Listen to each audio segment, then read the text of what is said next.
नमस्कार, उत्तराखंड की खबरों के साथ मैं हूं मनोज मानस। खबरों का रुख करेंगे उससे पहले आपको दिखाएंगे इस वक्त की अहम हेडलाइंस। पीटीटीसी का नाम बदलने और बोर्ड का कार्यकाल बढ़ाने का प्रस्ताव पारित, सरकार लेगी अंतिम निर्णय।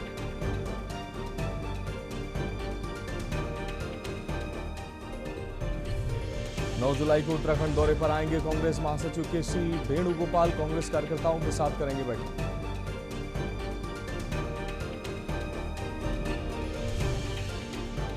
उत्तराखंड में डॉक्टरों के बड़े पैमाने पर तबादलों पर हाईकोर्ट ने सरकार से मांगा जवाब। 3 जुलाई को होगी सुनवाई। बद्रीनाथ धाम में कथित चढ़ावा चोरी मामले में संतों की सामने आई प्रतिक्रिया, कहा दोषियों पर हो कड़ी कार्रवाई।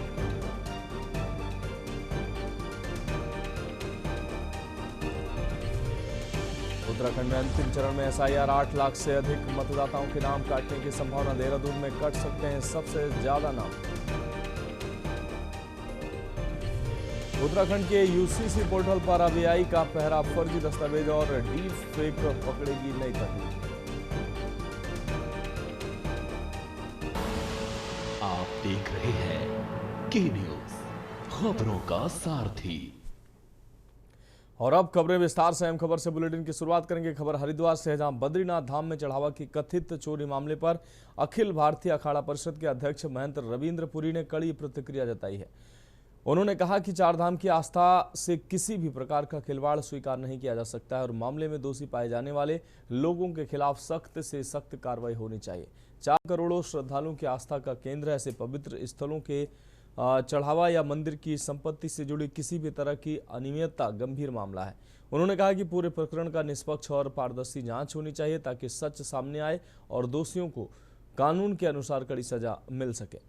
उन्होंने ये भी कहा कि धार्मिक संस्थानों की गरिमा और श्रद्धालुओं के विश्वास को बनाए रखना सभी संबंधित पक्षों की जिम्मेदारी है। महंत रविंद्र पुरी ने प्रशासन से मामले की निष्पक्ष जांच सुनिश्चित कराने और पुनरावृत्ति रोकने के लिए प्रभावी व्यवस्था लागू करने की मांग की।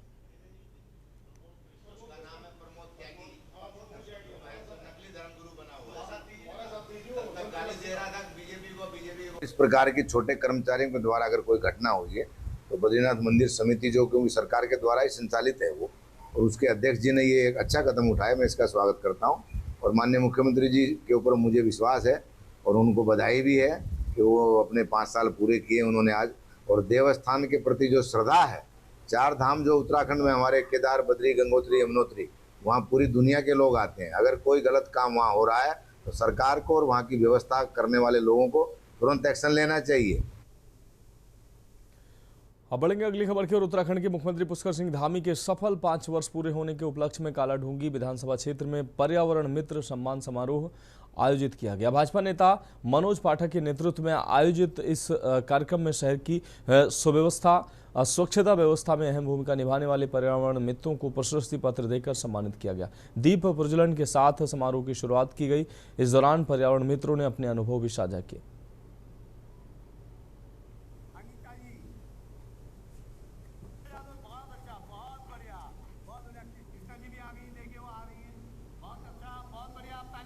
प्रदेश के यशस्वी मुख्यमंत्री जी को, श्रीमान पुष्कर सिंह धामी जी को 5 वर्ष कल पूरे हुए। हम सब बहुत उत्साहित हैं। श्रेष्ठतम कार्यकाल उनका रहा, जो भी भारत देश के प्रधानमंत्री जी के द्वारा और प्रदेश में उनके द्वारा अंतिम छोर के व्यक्ति के लिए जो योजनाएं बनाई गई, उन योजनाओं का धरातल पर 100% क्रियान्वयन होते हुए सब लोग हर्षित हैं, पल्लवित हैं, पुष्पित हैं और बिल्कुल एकदम उत्साह से लबरेज हैं। इसी अवसर पर हमने आज जो है अंत्योदय, जो पर्यावरण मित्र हमारे हैं, हमारी बहनें हैं,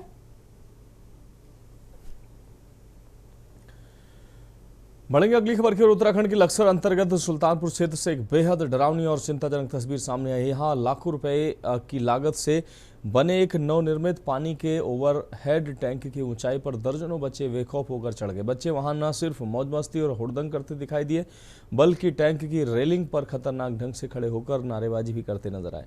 इस दौरान एक छोटी सी चूक यहां किसी भी वक्त बड़े मातम में बदल सकती थी। सामने आई तस्वीरों में साफ देखा जा सकता है कि किस तरह सुरक्षा इंतजामों को धता बताकर दर्जनों बच्चे टैंक के सबसे ऊपरी हिस्से पहुंच गए। बच्चों को अपनी जान का जरा भी डर नजर नहीं आया। कोई टैंक की सक्रिय रेलिंग पर संतुलन बना रहा था तो कोई हवा में हाथ लहराकर चिल्ला रहा था। यह सिर्फ बच्चों की शरारत नहीं बल्कि सीधे तौर पर मौत को दावत देने जैसी जानलेवा लापरवाही है।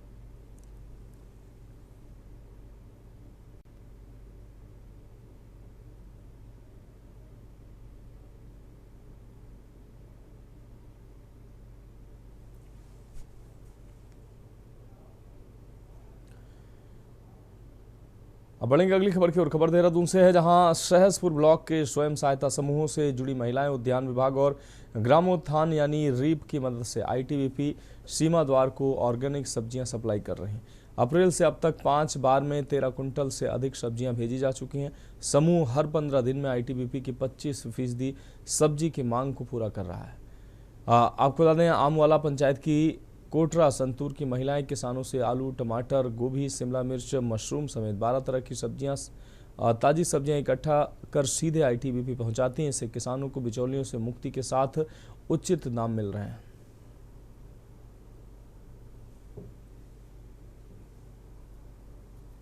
इस संबंध में ये एक बेहतरीन पहल है और इसमें महिला समूहों के माध्यम से अगर हम आईटीबीपी के ऑर्गेनाइज सेक्टर में 25% ऑर्गेनिक सब्जियां दे पा रहे हैं और जैसा अभी तक जो मुझे ज्ञात हुआ है 13 क्विंटल के आसपास सब्जियां अप्रैल से अभी तक दी जा चुकी हैं और 5वां कंसाइनमेंट कल हमारा गया है। तो ये बहुत वेलकमिंग स्टेप है और कहीं ना कहीं महिलाओं की आर्थिकी को इम्प्रूव करने और उन्हें रोज़गार के अवसर देने में एक महत्वपूर्ण भूमिका निभाए। इसमें हम ये देख पा रहे हैं कि सीधे किसानों के पास एक अच्छा रेट जा रहा है और ये जो रेट तय हुए हैं हमारे, वो हुए हैं पूरे 1 साल के लिए। तो कभी रेट अप एंड डाउन होता रहता है। तो कई बार ऐसा होता है कि टमाटर का रेट जैसे जो किसान को इस समय मिल रहा है वो 30 रुपये मिल रहा है, लेकिन बाहर जो है 60 रुपये में बिक रहा है। लेकिन टमाटर का जो हमारा रेट है जो अनुबंध हुआ है वो 60 रुपये 50 पैसा हुआ, तो किसान को 60 रुपये 50 पैसा मिल रहा है। हमारा एक क्लस्टर लेवल फेडरेशन है सहसपुर ब्लॉक का, वो ये कार्य कर रहा है कि आईटीबीपी की जो टोटल उनकी रिक्वायरमेंट है उसका 25% सप्लाई सब्जियों की हमारी सीएलएफ द्वारा आपूर्ति की जा रही है। और अप्रैल से ये कार्य शुरू हुआ है और अभी तक हमारी 5 बार वो सप्लाई कर चुके हैं, आपूर्ति कर चुके हैं। और उनका लगभग इसमें प्रॉफिट भी 1000 से 2000 रुपये पर आपूर्ति पे हो रहा है। सर नमस्कार। सबसे पहले मेरा नाम लीना धीमान है। मैं ग्राम पंचायत कोटरा संतोर की निवासी हूँ, ग्राम कोल्लू पानी की। और उड़ान सहसपुर ब्लॉक से हमारा उड़ान क्लस्टर है और इसमें हमारी समूह की महिलाएं काफ़ी काम कर रहे हैं। इंडिविजुअल भी काम कर रहे थे, कोई ग्रुपिंग में काम कर रहे थे। अभी हाल में हमारा आटा चक्की यूनिट का काम चला है। अभी हाल में ही हमें सब्जियों का आईटीबीपी से हमारा वो हुआ है। हरिद्वार में आयोजित उत्तराखंड सहकारिता सप्ताह कार्यक्रम में पहुंचे प्रदेश के कैबिनेट मंत्री डॉक्टर धर्म सिंह रावत ने अयोध्या और बद्रीनाथ धाम से जुड़े मामलों पर सरकार का रुख स्पष्ट कर रखा है। उन्होंने कहा कि राज्य सरकार भ्रष्टाचार, अनियमितताओं और आस्था से जुड़े मामलों में किसी भी तरह की ढिलाई बरतने के पक्ष में नहीं है। मंत्री ने बताया कि अयोध्या प्रकरण की एसआईटी निष्पक्ष तरीके से जांच कर रही है और सरकार का स्पष्ट निर्देश है कि जांच में जो भी व्यक्ति दोषी पाया जाएगा उसके खिलाफ बिना किसी भेदभाव के सख्त कार्रवाई की जाएगी। वहीं बद्रीनाथ धाम से जुड़े प्रकरण पर उन्होंने कहा कि मंदिर समिति ने जांच समिति गठित कर दी है और रिपोर्ट मिलते ही जिम्मेदार लोगों के खिलाफ नियमानुसार कठोर कदम उठाए जाएंगे।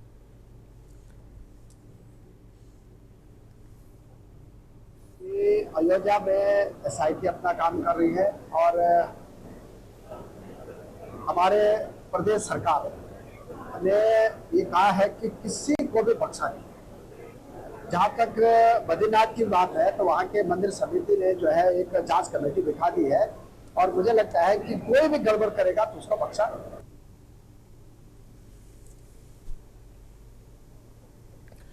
नैनीताल पहुंचे वाल्मीकि समाज के प्रदेश अध्यक्ष पंकज कुमार का समाज के लोगों ने पुष्प गुच्छ देकर जोरदार स्वागत किया, जिसके बाद नैनीताल के राज्य अतिथि गृह में आयोजित बैठक में वाल्मीकि समाज के संगठन के विस्तार को लेकर मंथन किया गया। आपको बता दें, प्रदेश भर से पहुंचे वाल्मीकि समाज के कार्यकर्ताओं ने बड़ी संख्या में बैठक में प्रतिभाग किया। वाल्मीकि समाज के प्रदेश अध्यक्ष पंकज कुमार ने बताया कि आगामी 6 सितंबर को नैनीताल के भवाली में भव्य सम्मेलन होने जा रहा है, जिसमें वाल्मीकि समाज को भूमिधर अधिकार व वाल्मीकि समाज के लिए आरक्षण को लेकर विचार विमर्श कर प्रदेश सरकार से इसे लागू करने का आग्रह किया जाएगा।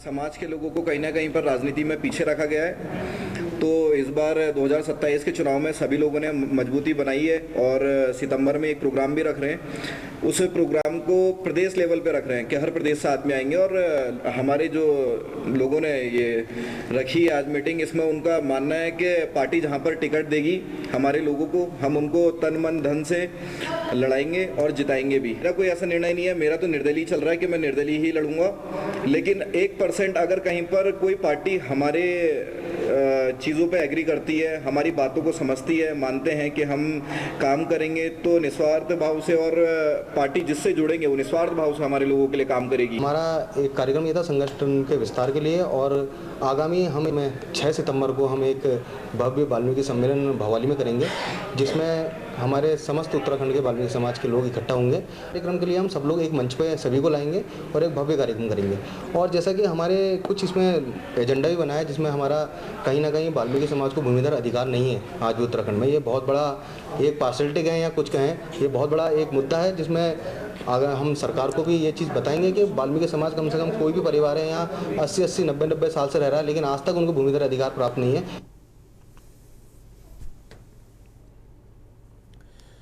देहरादून के रायपुर क्षेत्र में 3 जुलाई की रात हुई फायरिंग की घटना का दून पुलिस ने 24 घंटे में खुलासा किया। आपको बता दें, एसएसपी देहरादून की रणनीति के तहत गठित 5 टीमों ने बिजनौर से जुड़ी पुरानी रंजिश में हुई वारदात को सुलझाते हुए 3 आरोपियों को थानों रोड सोढ़ा सरोली से गिरफ्तार किया। शिकायतकर्ता दिवाकर खंडूड़ी के अनुसार रिंग रोड शराब ठेके के बाहर 3 से 4 अज्ञात लोगों ने फायरिंग की गोली लगने से नवीन राणा और राहगीर कामेंद्र शर्मा घायल हो गए थे। थाना रायपुर में धारा 109 BNS में मुकदमा दर्ज किया गया। जांच में सामने आया कि मुख्य आरोपी अक्षय प्रधान का घायल कामेंद्र से बिजनौर में शादी समारोह के दौरान विवाद हुआ था। 3 जुलाई को अक्षय अपने साथी सनी और अरुण के साथ देहरादून आया था। 6 नंबर पुलिया पर कामेंद्र से कहासुनी के बाद फायरिंग हुई। गिरफ्तार आरोपियों में अरुण कुमार, शनि कुमार और आदर्श सिंह शामिल है।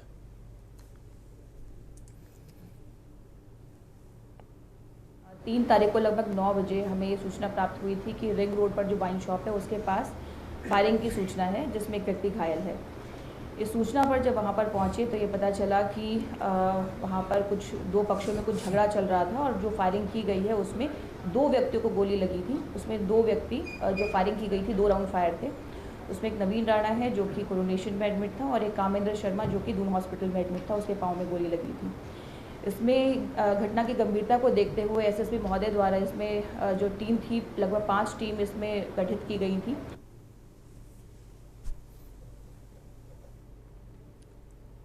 सरोवर नगरी नैनीताल घूमने आए मध्य प्रदेश के एक पर्यटक परिवार के साथ बड़ा हादसा हो गया। मल्लीताल क्षेत्र के एक होटल में ठहरे 3 वर्षीय बालक की खिड़की से करीब 20 फीट नीचे गिरने से वह गंभीर रूप से घायल हो गया।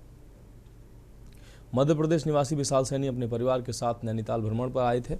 रविवार सुबह मल्लीताल स्थित होटल के कमरे में उनका 3 वर्षीय पुत्र गौरांग खेल रहा था। परिजनों का ध्यान कुछ क्षण के लिए हटा, तभी गौरांश खिड़की से करीब 20 फीट नीचे जा गिरा। बच्चे के गिरते ही परिजनों में चीख पुकार मच गई।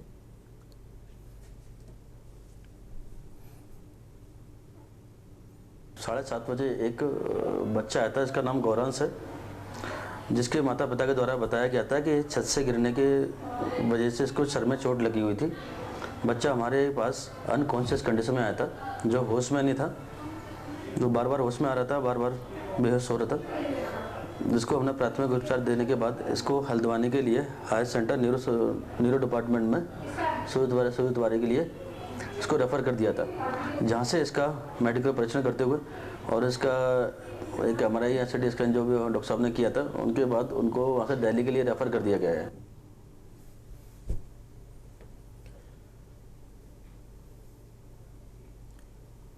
बढ़ेंगे अगली खबर की ओर। उत्तराखंड के मुख्यमंत्री पुष्कर सिंह धामी ने रविवार को जनपद चंपावत के टनकपुर क्षेत्र को एक बड़ी सौगात दी है। सीएम धामी ने टनकपुर में लगभग 60 करोड़ की लागत से बनने वाले शारदा तटबंध निर्माण कार्य का विधि विधान से शिलान्यास किया। इस दौरान उन्होंने शारदा नदी के तट पर पूजा अर्चना कर इस महत्वाकांक्षी परियोजना के सफल और सुरक्षित संपन्न होने की प्रार्थना की है। शिलान्यास कार्यक्रम को संबोधित करते हुए मुख्यमंत्री पुष्कर सिंह धामी ने कहा कि टनकपुर क्षेत्र लंबे समय से शारदा नदी के उफान, बाढ़ और भूमि कटाव की मार झेलता रहा है। इस तटबंध के निर्माण से क्षेत्रवासियों को इस गंभीर समस्या से हमेशा के लिए राहत मिल जाएगी। सीएम ने जोर देकर कहा कि ये परियोजना केवल एक निर्माण कार्य नहीं बल्कि ये स्थानीय लोगों की सुरक्षा सुनिश्चित करने के साथ साथ क्षेत्र के समग्र विकास के लिए मील का पत्थर साबित होगी।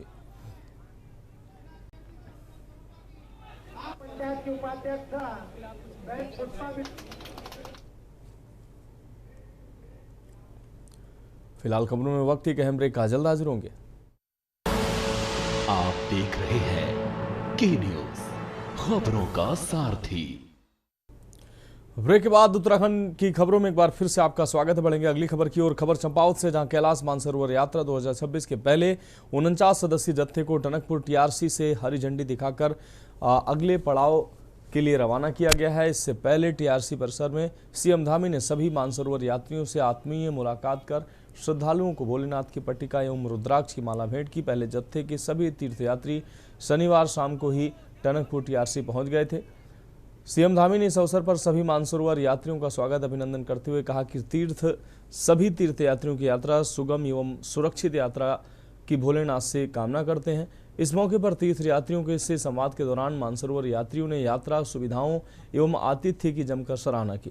सीएम ने तीर्थयात्रियों के स्वागत को साक्षात भोलेनाथ की सेवा बताया। उन्होंने स्थानीय उत्पादों की खरीद प्रोत्साहित करने का भी अपील की। इस यात्रा को आत्मा से परमात्मा के मिलन की यात्रा करार दिया मुख्यमंत्री ने।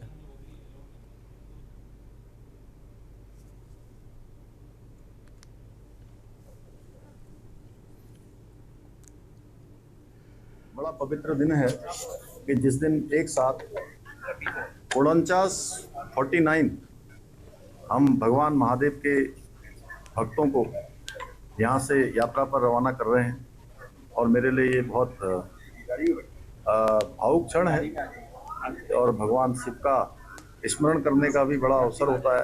प्रत्येक वर्ष हम इस यात्रा को रवाना करते हैं। हमारा प्रयास रहता है कि इस यात्रा पर जाने वाले प्रत्येक तीर्थयात्री उसकी यात्रा अच्छे से हो, सुगम हो।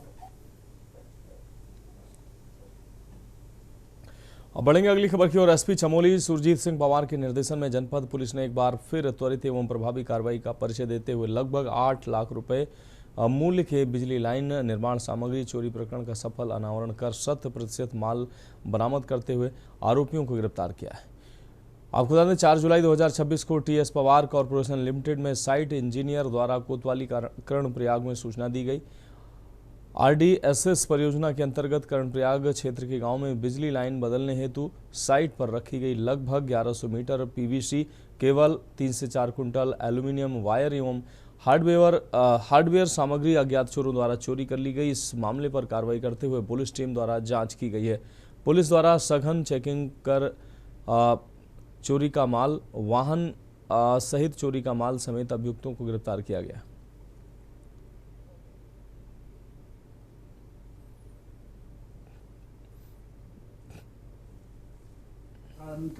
अंतर्गत कर्णप्रयाग क्षेत्र के नौटी, पुडियाड़ी एवं जाग गांव में सूचना मिली थी कि बिजली लाइन बदलने हेतु साइट पर रखी गई लगभग 1100 मीटर पीवीसी केबल और 3 से 4 कुंटल एल्युमिनियम वायर एवं हार्डवेयर सामग्री दिनांक 4 जुलाई को अज्ञात चोरों द्वारा चोरी कर ली गई है, जिसपे सीओ कर्णप्रयाग श्री टीएस राणा के मार्गदर्शन में प्रभारी निरीक्षक कर्णप्रयाग विनोद थपलियाल के निर्देशन में पुलिस टीम का गठन किया गया, जिसमें बाजार चौकी इंचार्ज सरोज नौटियाल, पोचर चौकी इंचार्ज मानवेंद्र गुसाई, अपर उप निरीक्षक विजय अकमोला, अपर उप निरीक्षक Ganesh Kumar, head constable Ashok Rawat, head constable Hanumant और कांस्टेबल सुशील कुमार को तैनात किया गया था। धर्मनगरी हरिद्वार और आसपास के इलाकों में मानसून ने अपनी रफ्तार पकड़ ली है। रविवार सुबह से ही हो रही झमाझम बारिश ने मौसम का मिजाज पूरी तरह से बदल दिया है। पिछले कई दिनों से पड़ रही भीषण और उमस भरी गर्मी से जूझ रहे स्थानीय निवासियों और तीर्थयात्रियों को इस बारिश से बड़ी राहत मिली है। बारिश के चलते तापमान में भी भारी गिरावट दर्ज की गई है। सुबह से ही आसमान में घने काले बादलों ने डेरा डाला हुआ है। शहर के अलग अलग हिस्सों और गंगा घाटों पर रुक रुक कर हो रही तेज बारिश और लगातार जारी बूंदाबांदी ने मौसम को बेहद सुहावना और ठंडा कर दिया है। वीकेंड होने के कारण हरिद्वार पहुंचे श्रद्धालु भी इस खुशनुमा मौसम का जमकर आनंद ले रहे हैं।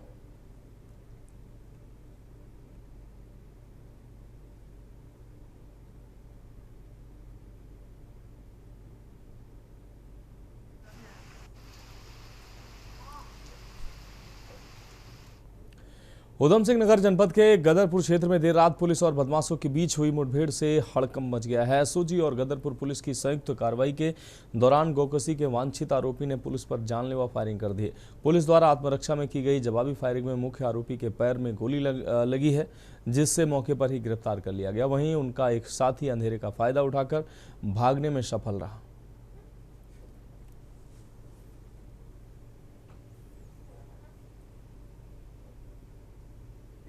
गदरपुर में करीब एक माह पूर्व एक गौकशी की घटना प्रकाश में आई थी, जब वहाँ पे रेंज 30 गौ स्क्वाड की टीम सूचना के आधार पे वहाँ पे पकड़ने के लिए गई थी, तो उनके ऊपर 2 राउंड फायर हुए थे। उस घटना में उस वक्त 2 लोगों की अरेस्टिंग हुई थी पूर्व में। इसमें 2 व्यक्ति फरार थे, जिसमें से आज ये जो कल रात की जो घटना है, इसमें एसओजी टीम को सूचना मिली थी कि ये व्यक्ति जो गदरपुर के गोकशी में शामिल था, वो ग्राम पनोरा के आसपास है, और वहाँ सूचना के मिलते ही त्वरित एसओजी टीम और थाने की टीम वहाँ के लिए रवाना हुई थी। अगली खबर कालाढूंगी से, जहां विधानसभा के वरिष्ठ कांग्रेसी नेता तारा सिंह नेगी ने सैकड़ों समर्थकों के साथ कांग्रेस छोड़कर उत्तराखंड क्रांति दल की सदस्यता ग्रहण की है। आपको बता दें, सदस्यता कार्यक्रम में यूकेडी के वरिष्ठ नेता काशी सिंह एरी, पूर्व विधायक नारायण सिंह जंतवाल और पुष्पेश त्रिपाठी सहित कई नेता मौजूद रहे। इस मौके पर काशी सिंह एरी ने कहा कि प्रदेश की जनता राष्ट्रीय दलों से निराश है और लगातार यूकेडी से जुड़ रही है।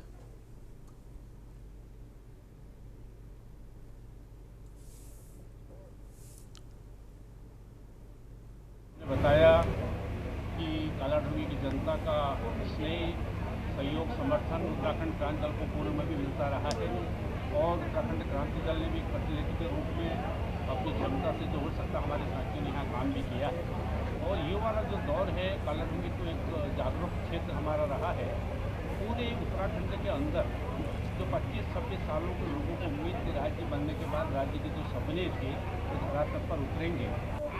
आपका कहना सही है। मैंने कम से कम स्टूडेंट लाइफ के बाद कांग्रेस का दामन थामा हुआ था और लंबे समय तक मैंने कांग्रेस पार्टी की सेवा करी, और जब हमें हमारे कुछ साथियों द्वारा कि उत्तराखंड बचाने की बात आई, तो कि उत्तराखंड को जो आज 26 साल में आप देख रहे हैं उत्तराखंड की क्या दुर्दशा है, तो सारी बातें सोचने के बाद हम सब लोगों ने यही निर्णय लिया कि उत्तराखंड को एक ही तरफ से बताया जा सकता है। जो राष्ट्रीय पार्टियां हैं, ये भाजपा, कांग्रेस, ये उत्तराखंड का भरा नहीं कर सकती हैं। सैकड़ों हजारों की संख्या में नौजवान और हमारी मातृशक्ति ने उत्तराखंड के अंदर की सदस्यता ली है, और ये साबित किया है कि जनता में जो बदलाव की भावना है, जनता जो भाजपा और कांग्रेस को इस प्रदेश का लुटेरा समझती है, इस प्रदेश को भ्रष्टाचार में डुबाने वाला समझती है, उनके खिलाफ इनका गुस्सा है। उसी गुस्से का इजहार उन्होंने यहाँ यूकेडी की सदस्यता लेने में की है।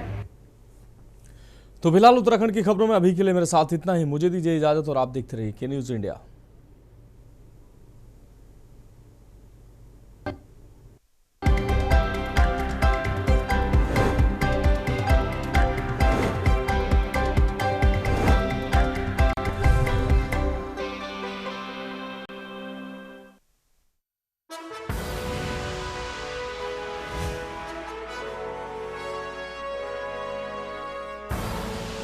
आप देख रहे हैं के न्यूज, खबरों का